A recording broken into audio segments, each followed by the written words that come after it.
মাতা বলে থাকে, তাদের আস্থার বিষয়। সেহেতু এই গরু পশুটাকে জাতীয় পশু হিসাবে এটা গণ্য করা হোক।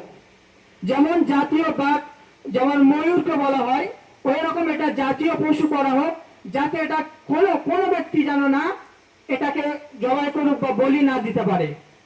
2 নম্বর পয়েন্ট হলো যে আমরা দেখছি এই ভারতের গো মাংস বা এমনি মোষের মাংস বিদেশে ইম্পোর্ট বা এক্সপোর্ট হচ্ছে, রপ্তানি আমদানি আমাদের দেশ 2 নম্বরে আছে।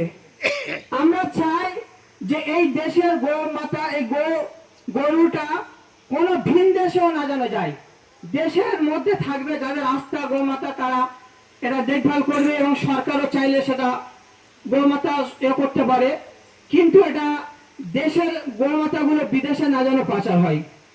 3 নম্বর পয়েন্ট হলো যে এই এলাকার মধ্যে কতগুলো গরু আছে এটাও কাউন্টিং করা একটা প্রয়োজন। কারণ আজকের আছে এত গরু, ফের আবার আপনি 6 মাস পরে দেখবেন এই গরুগুলো অন্য জায়গায় পাচার হয়ে যায়। ওই হিসাবে একটা পৌরসভা বা ভিডিওর মাধ্যমে গরুগুলো কাউন্টিং করা হোক, প্রত্যেক গ্রামে কত গরু আছে, তাহলে আমরা জানতে পারবো এই গ্রামে এত গরু আছে।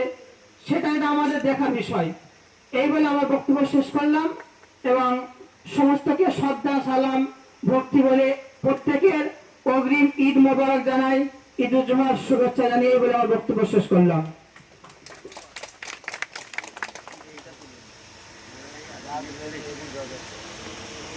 Right.